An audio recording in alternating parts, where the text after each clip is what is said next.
Hai, Assalamualaikum warahmatullahi wabarakatuh. Jumpa lagi kita dalam Zam Podcast. Kali ni aku nak korang dengar cerita seram. Cerita seram ni sebenarnya aku dengar daripada kawan-kawan, ada juga yang boleh tahan, tapi aku nak dengar daripada kau, man. Boleh. So, Kita share satu cerita. dalam kejap lagi seram Zam Podcast.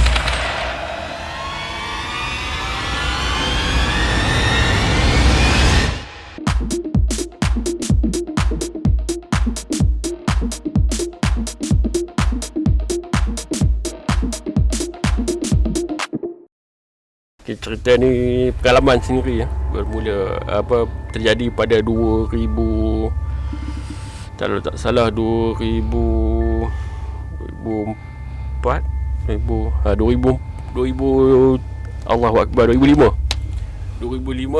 di air terjun Ulu Cepor di Ipoh. Okey, benda ni jadi masa aku bantu student Politeknik Nkoma untuk sesi Poli Brigade. Okey, masa tu aku sem berapa lah? Sem 3 ke sem 4 baru balik daripada bukan sem 2 baru balik daripada praktikal rasanya. Bukan sem 2, bukan kalau praktikal lagi. Betul ke? Rasanya antara tahun tu lah. Tapi aku masih di Politeknik kan. Okey, malam tu giliran kos, kalau tak salah aku kos elektrik. Kos elektrik, student ada campur lah, student lelaki dengan student perempuan. Okey, benda tu jadi selepas waktu malam dia punya sesi, ada sesi aktiviti. Student-student ni dipecahkan kepada grup-grup. Okey, sebelum bermula aktiviti tu, masa tu selepas maghrib nak masuk isyak, ada 3 orang masa dia orang buat aktiviti bebas tu, dia orang ni agak macam beria, terkinja sikit perempuan. 3 orang. Okey, 3 orang ni pengsan secara tiba-tiba. Dia orang serentak. Dia orang menjerit, Okay. dan collapse, 3 collapse. Okay. Dan meminta bantuan student-student lain untuk bawa dia orang masuk ke surau. Dalam surau dekat kawasan air terjun tu lah. Okey. Okay, selesai bab tu, dia orang dah ni.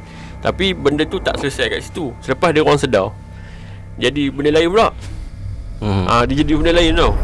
Okey, tapi dia orang masa pengsan tu agak lama.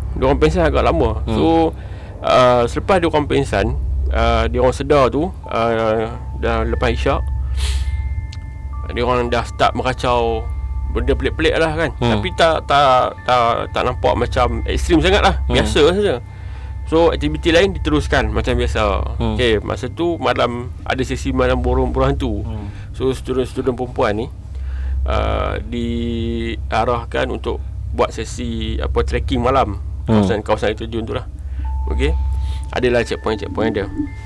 Sepanjang perjalanan tu, naik dan turun tak ada masalah apa. Bila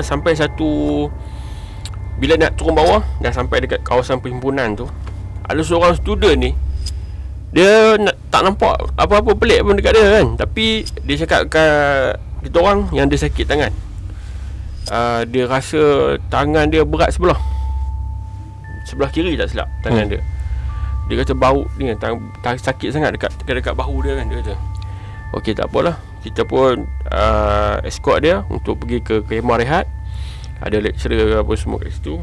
Kebetulan ada seorang staff, dia bukan pensyarah, dia staff di Politeknik tu. Dia in charge untuk camp tu lah, untuk camping malam tu. Dia lah in charge untuk sesi taklimat apa semua tu kan. So dia ni ada sedikit kelebihan untuk berubat orang kan. So malam tu bila kita rehat kan budak perempuan yang tu, bila dia duduk kat situ, yang dalam surau yang tadi kita rehat 3 orang tu menjerit dah jadi macam dah jadi lagi nilai apa? jadi lagi dia lagi ekstrim tau. Dia menjerit lagi ekstrim lah. Lepas tu bila ada yang ni budak perempuan yang tadi ni, dia tak ada apa, relax je. Dia cakap sakit lah. Dia nyahat staff tu, nama dia Cik Syam. Cik Syam, sakit lah Cik Syam, sakit sangat ni, dia kata. Lepas tu sakit kat mana pun. Cik Syam tu adalah dia buat dekat something dekat budak perempuan tu, yang dia berkomunikasi lah dengan budak perempuan tu kan. Bila berkomunikasi dia mula dia okey tau. Dia jawab. Dia Cik Syam tu tekan tangan dia. Adalah bahagian-bahagian yang dia ni kan. Dia punya mula dia tu dia cakap sakit lah Cik Syam. Lembut je. Lembut je cakap orang perempuan dia tengah sakit Selepas 3-4 kali benda tu dia cakap sakit kat mana, dia tekan kan. Dan bila sampai satu tahap tu dia sakit sangat kan. Dia mungkin sakit sangat. Dia cakap sakit lah bodoh. Tapi bukan suara dia. Tapi bukan suara dia. Suara yang macam garau sikit. Suara jantan. Suara jantan. Suara yang dulu kalau kita macam tengok benda dalam TV kan, dia boleh tak suara garau yang suara kesan khas. Suara kesan khas tu ada ni special effect punya suara tu kan. Suara tu memang betul sama je macam mana buat dalam TV tu. Itulah suara yang kami dengar. Memang suara itu. Mata dia tu dah memang dah besar sangat. Dia macam terbeliak tau. Mata terbeliak tau. Yang dalam surau tu lagi lah menjerit lagi kuat kan. Tapi kita minta, yang dalam surau tu kita minta tolong orang kampung. Sebab kita dah ramai sangat yang ni. Orang kampung dah ada kat situ. Orang kampung kita minta tolong lah. Sebab dah panggil ni kan, dah panggil kan. So ada lah ustaz datang. Ustaz tu tolong berubat yang tolong handle yang dalam surau. Yang ini Cik Syam tu settle kan. So kita settle, kita berbalik budak-budak perempuan yang tadi tu, yang hak dalam surau tu. Alhamdulillah selepas ustaz orang kampung, ustaz kampung tu datang, boleh selesai kan. So dia orang pun lepas yang isu dia orang dah pulih, dah sedar apa semua tu, dia orang memang nampak letih gila kan. Benda tu duduk dalam badan Tapi alhamdulillah lah, senang lah. Dia proses tu tak adalah susah, kecuali yang ini je. Yang seorang ni agak lama, ambil masa rasanya dekat 2 jam ke 3 jam untuk kita pulihkan dia, untuk Cik Syam tu pulihkan dia, untuk sampai dia start suara dia lain. Dia dah start communicate dalam bahasa, bukan bahasa, dalam suara yang dah pelik. Sambil itu kita, Cik Syam ni pujuk dia, tanya dia daripada mana dia datang, kenapa dia masuk dalam badan ni orang budak ni kan. Bila masa dia tanya tu, kita orang ada di sekeliling dia ni, tanya dari mana kau datang. Dia tunjuk betul-betul tempat kita orang lepak tadi. Sebelum naik ke bukit untuk trekking malam, betul-betul kat situ. Kan. Tapi mungkin dia punya, orang kata pun rezeki jugalah, nak rezeki dia lah kot, kena dekat dia kan. Bila dia tunjuk kawasan mana dia datang tu, aku tengok kawan aku tengok aku, sebab kita orang lepak kat situ. Benda tu, aduh kata ini cari pasal je ni betul. Tapi suara dia tu memang dah lain sangat lah. Yang kena rasuk tu budak lelaki, budak perempuan? Budak perempuan. Okay. Budak perempuan. Yalah. Dia bagi tahu dia suka budak perempuan tu. Kan, tapi dia ni sampai orang kata apa, malam tu dia punya ni, memang dia punya kederat dia tu bukan kederat seorang perempuan lah. Ada yang tolong pegang apa semua tu, boleh rasa badan dia tu kan. Dia punya kederat, tarik dia tu. Bayangkan kalau orang lelaki pegang perempuan, sampai 3, 4, 5 orang pegang, tapi dia boleh bergerak lagi boleh ni lagi. Betapa kuat yang tapi bukan dia dah lah macam tu kan. Cik Syam cuba juga berubat kan. Cuba agak untuk pujuk dia. Sampailah satu tahap yang mana budak tu benda tu dia ajar mengucap. Tapi nak pujuk mengucap tu bukan benda mudah. Sangat orang kata apa, ada tricky lah untuk pujuk dia, supaya dia ikut mengucap. Last sekali dia mengalah. Dia mengalah juga. Dia mengalah dan dia mengucap. Bila dia mengucap tu, Allahu Akbar, dia punya meremang tu. bukan suara dia. Bayangkan dia bukan suara dia bercakap kan. Sebab dia sekejap dia tukar karakter tau. Sekejap dia jadi, sekejap dia asal punya suara. So kadang-kadang kita confuse yang bercakap tu dia ataupun budak perempuan tu. Kan. So tapi sebab kan orang ni dah biasa, Cik Syam ni dia dah biasa dengan orang kata apa situasi tu.